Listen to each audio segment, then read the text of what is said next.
Hello, hi. ഞാനും എൻ്റെ രണ്ട് സഹോദരിമാരും കൂടെ ഗുരുവായൂർ പോയി. ഇത് 12:30 മണിക്ക് തിരുവനന്തപുരത്ത് റെയിൽവേ സ്റ്റേഷനിലിരിക്കുന്നതാണ്. പിന്നെ രാവിലെ ഒരു 7:30 മണിയായപ്പോൾ അവിടെ ചെന്നു കുളിച്ചു റെഡിയായി ഞങ്ങൾ അവിടെ നിന്ന് അമ്പലത്തിലോട്ട് തൊഴാൻ ഇറങ്ങുന്നതാണ്.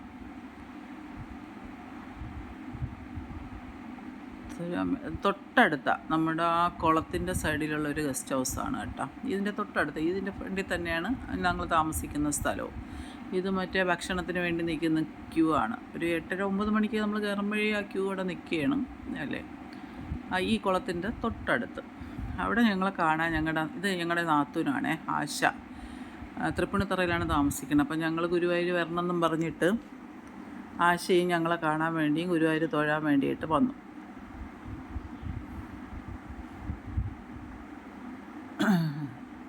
ആശ സർവേ ഡിപ്പാർട്ട്മെൻറ്റിൽ വർക്ക് ചെയ്യണുണ്ട്. ലീവ് എടുത്തിട്ടാണ് വന്നത്.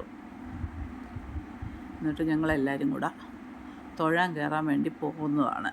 പക്ഷേ എനിക്കാണെങ്കിൽ ഈ സെൽഫി എടുക്കാൻ അത്ര പരിചയമില്ല. എന്നാലും ഒന്ന് എല്ലാവരെയും കിട്ടാൻ വേണ്ടി ഒരുമിച്ച് ഒന്ന് എടുത്ത് നോക്കിയതാണേ. അത്ര ശരിയൊന്നും ആവുന്നില്ല.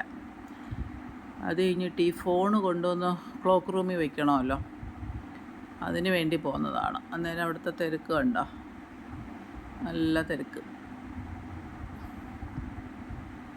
അങ്ങനെ ഞങ്ങൾ നാലും കൂടെ പോയി ഫോണും ബാഗും ഇതുമെല്ലാം ചെരുപ്പും എല്ലാം കൂടെയൊക്കെ കൊണ്ട് ക്ലോക്ക് റൂമിൽ വെച്ചു. അല്ല, ചെരുപ്പ് ഇട്ടില്ല. ചെരുപ്പ് ഞങ്ങൾ ആ റൂമിൽ തന്നെ ആയിരുന്നു. അത് തൊഴുതിറങ്ങി പടിഞ്ഞാറേ നടയിൽ വന്ന് പായസമൊക്കെ വാങ്ങിച്ച് അങ്ങനെ നിൽക്കുന്നതാണ്. ഇത് പൂജാദ്രവ്യങ്ങൾ അവിടെ ഉണ്ടാകുന്ന പൂജാദ്രവ്യങ്ങളെല്ലാം വെച്ച് അവരുണ്ടാക്കുന്ന ഒരു മൂല്യവർദ്ധിത ഉൽപ്പന്നങ്ങളാണ്. ഇതിൻ്റെ ഒരു സ്റ്റാളാണ്. അപ്പോൾ അതിനെപ്പറ്റിയൊക്കെ ഒന്ന് കണ്ടുകൊണ്ടിരിക്കുന്നു. അവിടെ വെച്ച് എൻ്റെ സ്കൂൾ മേറ്റ് ബിന്ദുലേഖയെ കണ്ടു. കുറച്ച് നേരം സംസാരിച്ച് കൂടെ ഇരുന്ന് അത് കഴിഞ്ഞ് നമ്മൾ ഭക്ഷണം കഴിക്കാൻ പോയി. അത് എൻ്റെ നാത്തൂൻ്റെ ഒരു റെക്കമെൻഡേഷനിലാണ് ക്യൂ ഇല്ലാതെ പതുക്കെ കയറി ഞങ്ങൾക്ക് കഴിക്കാൻ പറ്റിയത്. പക്ഷേ അവർ വീഡിയോ എടുക്കാൻ സമ്മതിച്ചില്ല. അവർ വീഡിയോ എടുക്കണ കണ്ടപ്പോഴത്തേക്ക് ഓടിക്കൊണ്ടുവന്ന് പറഞ്ഞു അത് ഡിലീറ്റ് ചെയ്യണം, അങ്ങനെ എടുത്തുവിടാന്ന് പറഞ്ഞു. ഞാൻ കിട്ടിയതിനെ കളയാനൊന്നും പോയില്ല. ഭക്ഷണം കഴിക്കാതിരിക്കുക എനിക്കങ്ങനെ വലിയൊരാഗ്രഹമായിരുന്നു. ഗുരുവായൂർ പോയി ഒരു ദിവസമെങ്കിലും പ്രസാദം കഴിക്കണമെന്നുള്ളത്. ആ ആഗ്രഹം സാധിച്ചു. അത് കഴിഞ്ഞ് പിന്നെ അധികം വീഡിയോ എടുക്കുക അവർ വഴക്ക് പറയുന്ന ഒഴിച്ച് ഞാൻ എടുത്തില്ല. അത് കഴിഞ്ഞ് പിന്നെ ഞങ്ങൾ ഞങ്ങളുടേതായ പർച്ചേസാണല്ലോ, ഈ ഇങ്ങനെ കറങ്ങി എല്ലാവരും കൂടെ ഓരോ കടകളും കയറി ഇറങ്ങി. ഇതെന്ന് പറഞ്ഞാൽ വൈകിട്ടത്തേക്ക് നമുക്ക് ഒരേപോലത്തെ നേരിയത് വാങ്ങാമെന്നൊക്കെ പറഞ്ഞ് കയറിയതാണ്. പക്ഷെ അത് കിട്ടിയില്ല. പിന്നെ ഞാനാണെങ്കിൽ സ്പീഡിന് പോയതുകൊണ്ട് നൈറ്റി ഒന്നും എടുത്തില്ലായിരുന്നു. എനിക്കൊരു നൈറ്റി വാങ്ങണമായിരുന്നു. ഇത് കഴിഞ്ഞ് എനിക്ക് ഈ കണ്ണിൽ ഇങ്ങനത്തെ സാധനങ്ങളൊക്കെ കാണുന്നത് വലിയ ഇഷ്ടമുള്ള കാര്യമാണ്.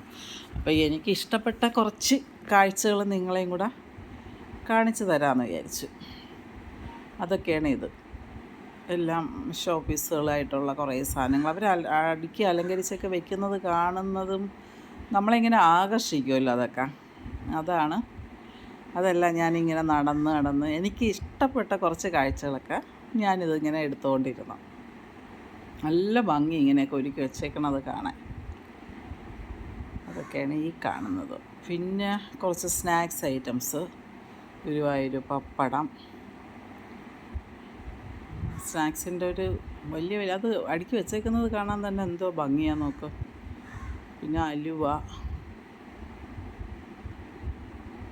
അങ്ങനെ ഓരോന്നും കണ്ടങ്ങനെ നടന്ന് നല്ല പോലെ എൻജോയ് ചെയ്തു ഞങ്ങൾ. നല്ല കാഴ്ചകളായിരുന്നു. നിങ്ങൾക്ക് ഇഷ്ടപ്പെടുമെന്ന് ഞാൻ വിചാരിക്കുന്നു. എൻ്റെ ഇഷ്ടപ്പെട്ട കുറച്ച് കാഴ്ചകൾ ഞാൻ വിചാരിച്ചു നിങ്ങളെയും കൂടെ കാണിക്കാമെന്ന്. പിന്നെ ഗുരുവായൂർ ദർശനം കഴിഞ്ഞാൽ അടുത്ത് മമ്മിയൂർ പോകണമെന്നാണല്ലോ. മമ്മിയൂരും ദർശനം വേണം. അവിടെ നിന്ന് നമ്മൾ നേരെ മമ്മിയൂർ ശ്രീ മഹാദേവ ക്ഷേത്രത്തിലോട്ട് പോയി. അവിടെ അത് വൈകിട്ട് ഞങ്ങൾ അവിടെ നിന്ന് വളരെ പതുക്കെ നടന്നാണ് പോയത്. ചെന്ന് കയറി അവിടുത്തെ ഈ ആലിനൊരു കഥയുണ്ട്. ഈ ആലിനെ അവർ ഉപനയനം നടത്തി ആലും മാവും കൂടെ ചേർന്ന് നിൽക്കുന്നതാണ്. അവരെ കല്യാണവും കഴിപ്പിച്ച് കൊടുത്തെന്നുള്ളൊരു കഥയുണ്ട് ഈ ആലിന്. അങ്ങനെ അതൊക്കെ കഥകളും അതുമെല്ലാം നോക്കി അതും കണ്ടൊക്കെ അങ്ങനെ കുറേ നേരം ഇരുന്നപ്പോഴാണ് അവിടെ ഞാൻ വെറുതെ ഇരിക്കുമ്പോഴാണ് ഒരു കുഞ്ഞു വന്ന് ആ നന്ദിയേശ്വരൻ്റെ അടുത്ത് രഹസ്യം പറയുന്നത് കണ്ടപ്പോൾ എനിക്ക് നല്ലൊരു കൗതുകം തോന്നി. അങ്ങനെ ആ കുഞ്ഞുമോളെ ഫോട്ടോയും അല്ല വീഡിയോയും കൂടെ ഞാൻ ഇങ്ങനെ ഒപ്പിയെടുത്ത്. എന്ത് കാര്യമായിട്ട് കഥ പറയണം നോക്കും നന്ദീശൻ്റെ അടുത്ത്. പിന്നെ ഞങ്ങളിങ്ങനെ കിഴക്ക് പടിഞ്ഞാറേ നടയിലോട്ട് പോകുമ്പോൾ ഭഗവാന്റെ തിടമ്പേറ്റാനായിരിക്കും കൊണ്ടുവന്ന് ഒരു കൊമ്പനെ നിർത്തിയേക്കണം. അതിനെ ഞാൻ വീഡിയോ എടുത്തപ്പോൾ അത് എന്നെ തന്നെ നോക്കണ പോലെ തോന്നി, പേടിച്ചു പോയി. തിരിച്ച് കിഴക്കേ നടയിൽ വന്നപ്പോൾ ഇന്ന് കിട്ടിയ പൂജാദ്രവ്യങ്ങളുടെ ലേലം. അത് പക്ഷെ അവർ വീഡിയോ എടുക്കാൻ സമ്മതിക്കുന്നില്ല. പിന്നെ നമ്മൾ ഇപ്പോഴത്തെ മഞ്ജുള ആല് കാണാൻ പുതുക്കിപ്പണിതത്, എന്തായാലും അവിടം വരെ പോയതല്ല, അത് കാണാൻ വേണ്ടിയിട്ട് അങ്ങോട്ട് പോയി. അതുമൊക്കെ കണ്ട് ഫുഡൊക്കെ കഴിച്ചിട്ടാണ് പിന്നെ റൂമിലോട്ട് പോകണം. പിന്നെ അപ്പോഴത്തേക്ക് ഞങ്ങളിങ്ങനെ വൈകിട്ട് തിരിച്ചെത്തുമ്പോൾ ലാസ്റ്റ് പൂജ അത് നടക്കുകയായിരുന്നു. അത് വെളിയിൽ നിന്ന് കാണാമായിരുന്നു, അത് തൊഴുതു. പിറ്റേ ദിവസം രാവിലെ ഞങ്ങൾ ഗുരുവായൂരപ്പൻ്റെ ആനകളെ കാണാൻ പോയി. ഓരോരുത്തരെയും കുളിപ്പിച്ചിട്ട് അവരവർക്കുള്ള ഈ ഈ ഭക്ഷണവും കൊണ്ട് അവരവരുടെ ഷെൽട്ടറിൽ പോണ കാഴ്ചകളാണ്. ഓരോരുത്തരായിട്ട് ഇങ്ങനെ വന്ന് ഇതെടുത്തുകൊണ്ട് പോകണത് നമുക്ക് കാണാൻ പറ്റും. ഞാൻ ഒരുപാടൊന്നും എടുത്തിട്ടില്ല, വലിയ വീഡിയോ ആയി പോവില്ലേ. നല്ല രസമായിരുന്നു.